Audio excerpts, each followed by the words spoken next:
Bonjour, bienvenue sur Comics Code pour un nouvel épisode d'une semaine en comics.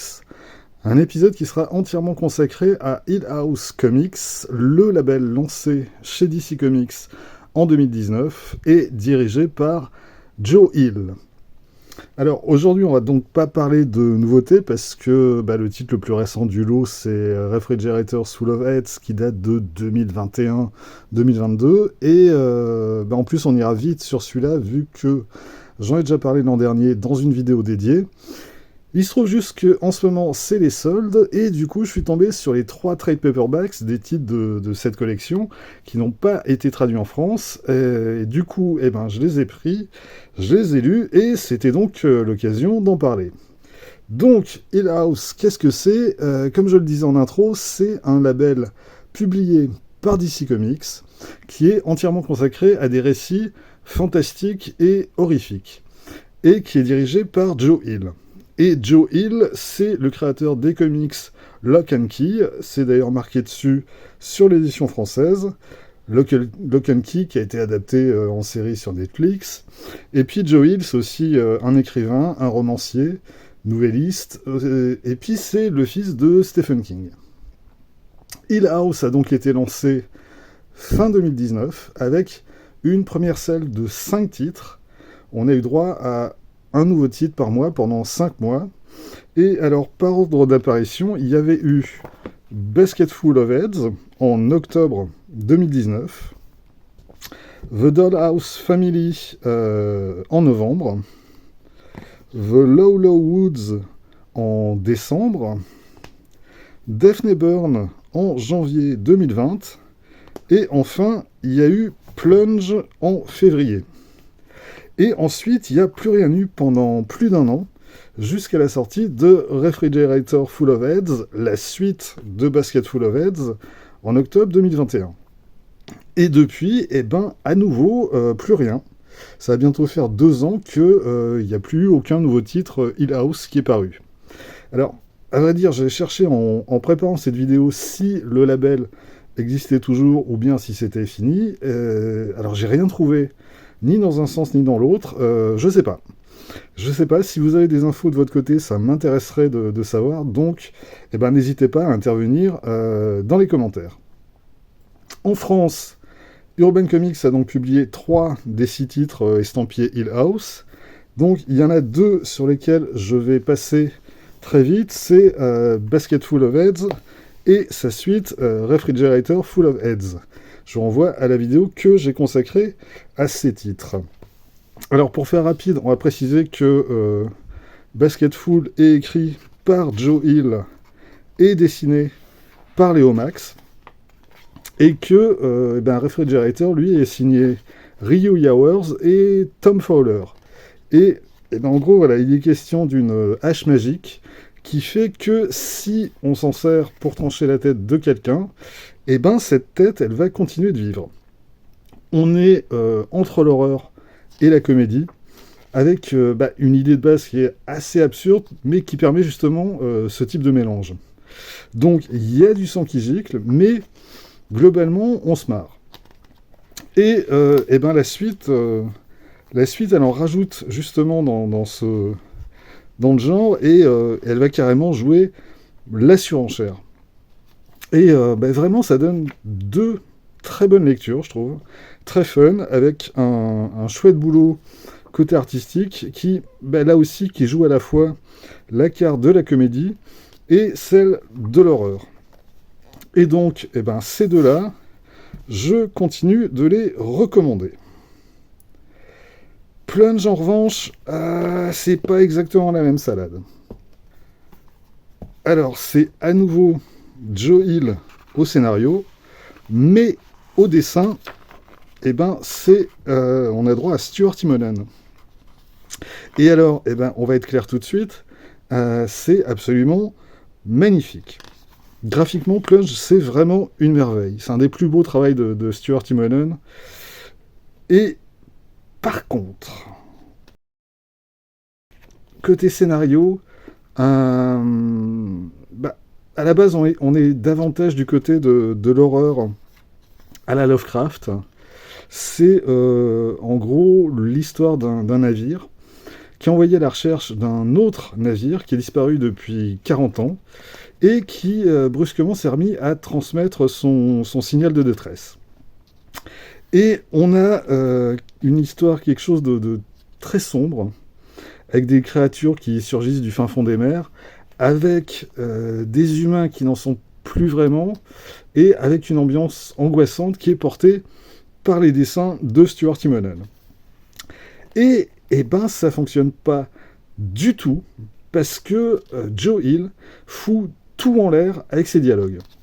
Des dialogues où les types en fait passent leur temps à balancer des vannes sur ce qu'ils sont en train de vivre. Et donc, eh ben, tu as Stuart Immonen qui plante une ambiance sinistre, et t'as l'autre qui fout tout en l'air avec ses répliques à 2 balles. Donc vraiment, à ce niveau-là, c'est du sabotage. Et donc, eh ben, Plunge, très très grosse déception. Et puis donc, eh ben, il y a les 3 autres titres qui portent le label Hill House, mais que Urban Comics n'a pas publié en France, pas pour l'instant en tout cas, mais je serais quand même assez surpris de les voir traduits un jour. On va donc commencer par celui-ci, The Dollhouse Family, de Mike Carey et Peter Gross. Carey et Gross, c'est pas la première fois qu'ils travaillent ensemble. Ils avaient créé notamment la série The Unwritten, qu'Urban a partiellement publié en France. Et puis, ben, malheureusement, comme ça s'est mal vendu, on n'a jamais eu la fin. Alors, The Dollhouse Family, de quoi ça parle? Ça parle d'une maison de poupée. Maison de poupée qui est une véritable antiquité, faite à la main, dont hérite une gamine qui s'appelle Alice. Et Alice, évidemment, elle est absolument fascinée par cette maison de poupée. Elle passe son temps à jouer avec. Et puis, bah, très vite, elle se rend compte qu'elle peut entrer dans la maison de poupée et elle peut discuter et interagir avec ses occupants. Et eh ben, il y a en particulier un des habitants de cette maison de poupée qui va lui parler et qui va lui donner des conseils pour régler ses problèmes familiaux. Parce que, effectivement, elle a un père violent et bah, elle aimerait bien qu'il arrête de faire du mal à sa mère. Et puis, en parallèle à l'histoire d'Alice, on a un autre récit qui se passe au début du 19e siècle, dans lequel un homme découvre une grotte, et à l'intérieur, il y a quelque chose, ou quelqu'un, qui, là aussi, va lui parler et qui va interagir avec lui. Et j'en dis pas plus. Et donc, au fil des 6 épisodes de la mini-série, on va suivre ces 2 intrigues en parallèle, à plus d'un siècle de distance, et progressivement, les liens entre ces 2 intrigues vont apparaître. Donc j'en dis pas plus. Là, on a le récit, je pense, le plus classique de toute la collection. Ça fonctionne plutôt pas mal dans l'ensemble, même si il faut sans doute pas aller trop chercher dans les détails, les pourquoi du comment. Côté dessin, c'est pas mal, même si je préfère quand Peter Gross s'ancre lui-même. Là, c'est Vince Locke à l'ancrage, qui fait... Alors lui, il fait quasiment jamais d'aplat noir, il travaille vraiment au trait. Et ben, ça fonctionne pas toujours. Mais bah, voilà, globalement, c'est pas mal, mais c'est quand même assez anecdotique. On continue avec Daphne Byrne, de Laura Marks et Kelly Jones. Alors, Kelly Jones, c'est vraiment un vieux de la vieille, il a pas loin de 40 ans de carrière derrière lui. Il a beaucoup bossé sur Batman dans les années 90. Il a bossé sur Sandman aussi. Et puis, bah, ça fait un bon bout de temps que j'avais rien vu de nouveau de lui. Et bah, ça fait assez plaisir de le retrouver ici. Et en plus, bah, je le trouve vraiment en forme. Il a un dessin qui est vraiment très particulier, très, très reconnaissable, très gothique. C'est un mélange de noirceur et en même temps avec une rondeur dans le trait. Et bah, ça convient idéalement bien à une histoire qui se déroule à l'époque victorienne, même si on n'est pas à Londres ici, on est à New York, mais l'ambiance est la même et le cadre aussi. Au scénario, Laura Marks, en revanche, elle, c'est une débutante. C'est son premier comic book et elle vient de la télévision.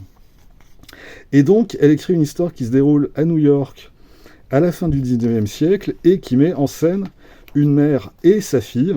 La fille, c'est Daphne Byrne et son père vient de mourir. On ne sait pas dans quelles circonstances, les explications sur ce qui s'est passé viendront que beaucoup plus tard dans le récit, mais dans un premier temps, Daphne et sa mère se retrouvent dans une situation très compliquée. Parce que le travail du père leur assurait une situation confortable et une position enviable dans la société. Et là, du jour au lendemain, elle se retrouve sans revenu. Et de son côté, la mère de Daphné va participer à des séances de spiritisme pour tenter de parler à son époux défunt. Et ça a l'air de fonctionner, sauf que Daphné, elle est convaincue que c'est une arnaque et que la femme qui organise ces séances profite en fait de la fragilité émotionnelle de sa mère. Et Daphné, elle, de son côté, elle va faire une expérience surnaturelle dans le cimetière où son père est enterré. Et à partir de là, le surnaturel va s'immiscer partout dans son quotidien. Elle va voir des choses qui ne sont pas censées exister, elle se met à entendre des choses qu'elle n'est pas censée entendre, et tout va très vite devenir très compliqué pour elle.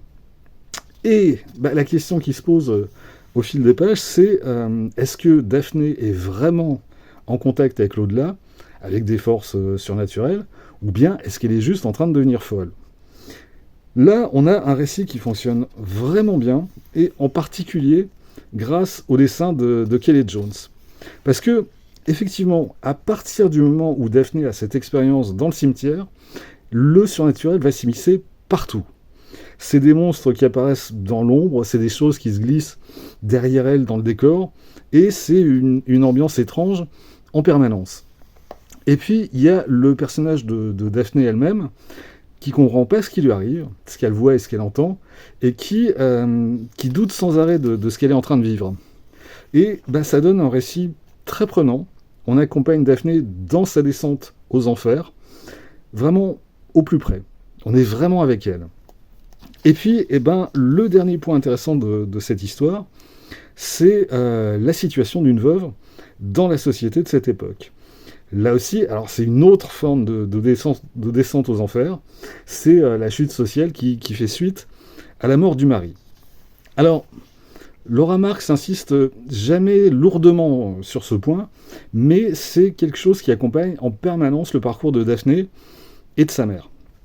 Alors, côté scénario, j'ai juste quelques réserves sur la résolution de l'histoire, qui fait appel à une sorte de complot au centre duquel se trouve la mère de Daphné.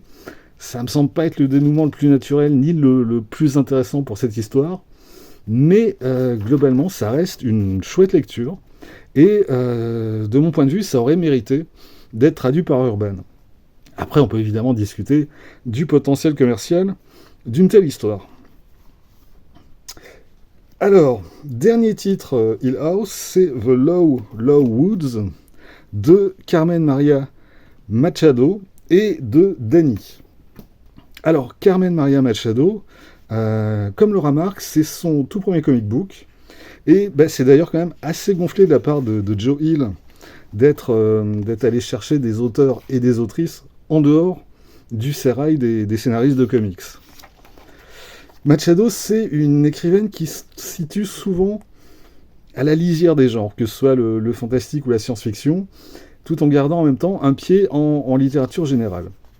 Elle a publié un roman qui a été traduit en France, qui s'appelle Dans la maison rêvée, et puis un recueil de nouvelles qui s'appelle Son corps et autres célébrations, qui a été traduit en 2019 aux éditions de l'Olivier, et qui a été repris en poche en point-seuil.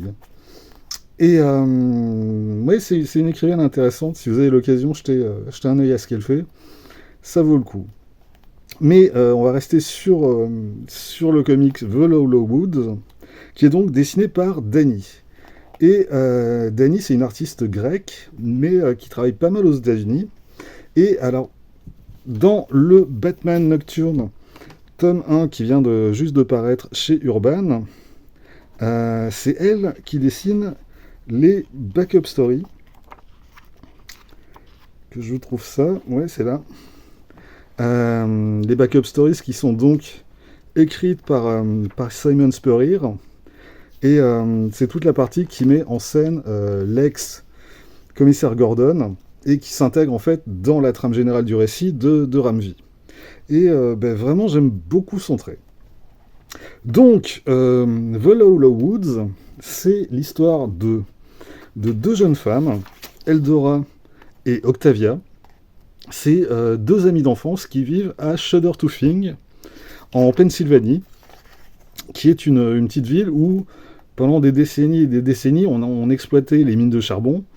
Et puis, depuis que ça s'est arrêté, la ville en finit plus de dépérir.